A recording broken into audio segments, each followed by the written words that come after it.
चलिए बाबू, काम की बात शुरुआत करते हैं। अब तक जो इंट्रोडक्शन दिए, इंट्रोडक्शन का काम तमाम। सीधे मुद्दे पर बात करते हैं। मुद्दा एकदम क्लियर है, खनखनाहट वाला मुद्दा है। दिमाग से भी एकदम दुरुस्त रहिए, थोड़ा पढ़ने में एनर्जी लगाइए। ये नहीं कि पढ़ने के वक्त एकदम बकलोल जैसा मुंह करके पढ़िए, या फिर क्या कहते हैं, सोए सोए देखिए। बहुत लोग देखते होंगे ना कि कोई बच्चा पढ़ रहा है कैमरा लेकर के, या फिर क्या कहते हैं उसको, और भी चीज़ों को स्लाइड करके देख रहा है। बीच में पढ़ते पढ़ते आ गया हाय, चला गया हाय में, आ गया बीच में हेलो, चला गया हेलो में। ये सब हाय हेलो बंद कर करके सीधा वीडियो देखिएगा। आज एकदम परफेक्ट सिचुएशन पर हम काम करने जा रहे हैं। उस परफेक्शन पर थोड़ा ध्यान दे दीजिएगा तो आपका कुछ अच्छा हो जाएगा, और आपका कुछ अच्छा हो जाएगा तो हमारा पूंजी बढ़ जाएगा। क्योंकि देखिए, आपका सिलेक्शन होता है, पूंजी मेरा बढ़ता है। आप पूछिएगा कैसे, तो बताते हैं। आप सेलेक्ट होते हैं तो निश्चित तौर पर आपसे लोग पूछते हैं कि कहाँ पढ़े थे जो आपका सिलेक्शन हो गया। तो पक्का है कि हमारा नाम तो बताते ही होंगे, और नहीं बताते थे तो गड़बड़ बात है। बताना भी चाहिए। नहीं बताइएगा तो कौन बताएगा मेरे बारे में।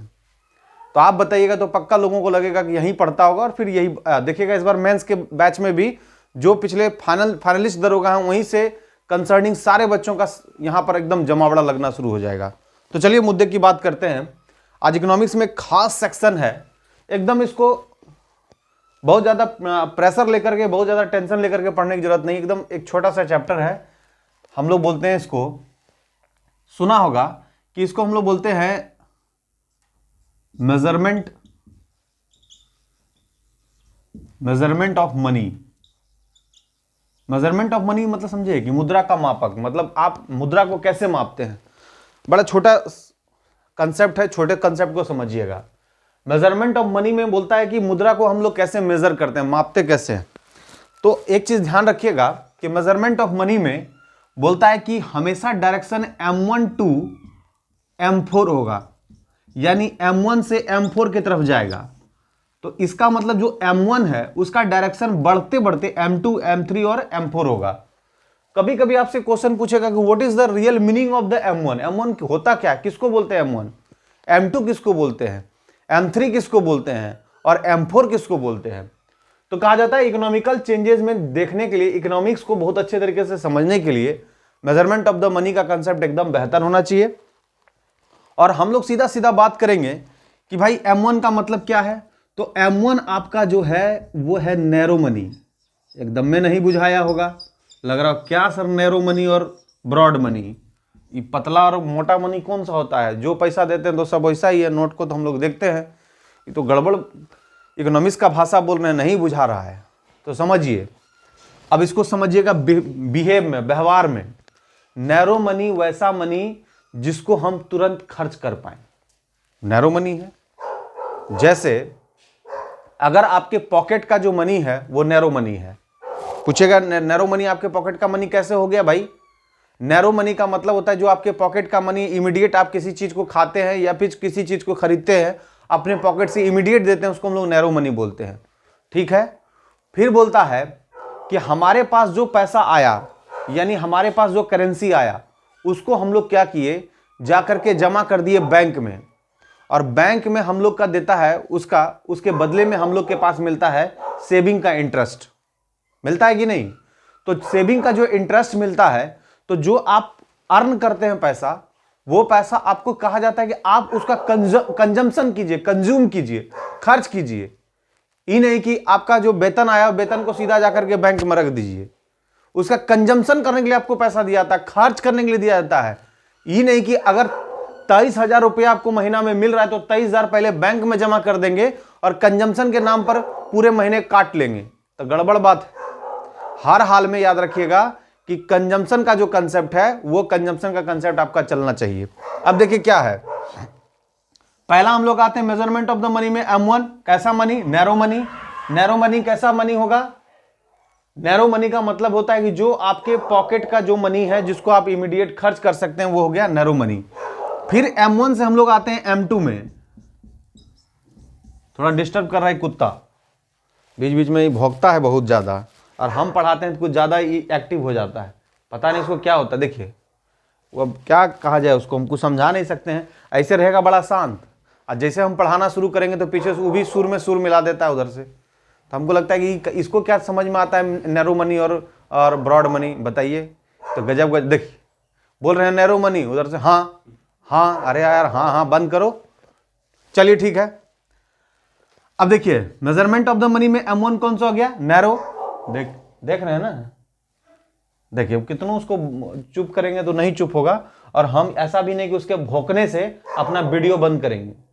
योद्धा रण क्षेत्र में जब निकल जाता है तो आसपास चीजों को नहीं देखता है, और अगर बैकग्राउंड से म्यूजिक या भौं भौं वाला आएगा तो गड़बड़ाइएगा नहीं, समझिएगा बैकग्राउंड म्यूजिक चल रहा है। तो होता है ना कभी कभी म्यूजिक में चलता है, इसको मानिएगा। तो बहुत लोग का बहुत अच्छा अच्छा गाना लगाता है, एकदम रोमांटिक गाना लगाता है, हमारा यही चलेगा।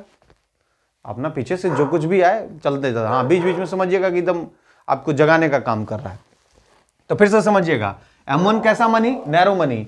वैसा मनी जिसको हम इमीडिएट एक्सपेंस कर पाए वो नैरो मनी है, और आपके पॉकेट का मनी नैरो मनी है। दूसरा है M2।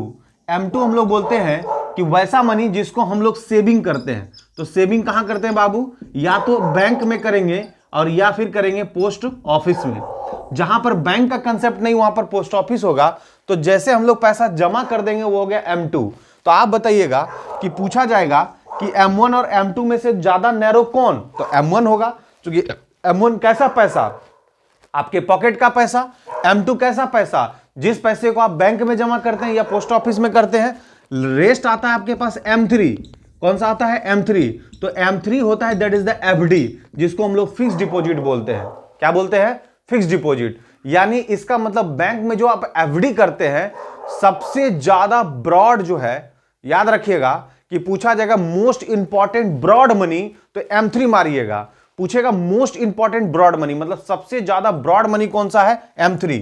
वैसे M4 में हम लोग बोलते हैं कि भाई FD तो रहेगा ही साथ इसके साथ जुड़ा रहेगा total assets of the bank, यानी M4 थोड़ा सबसे ज्यादा होगा।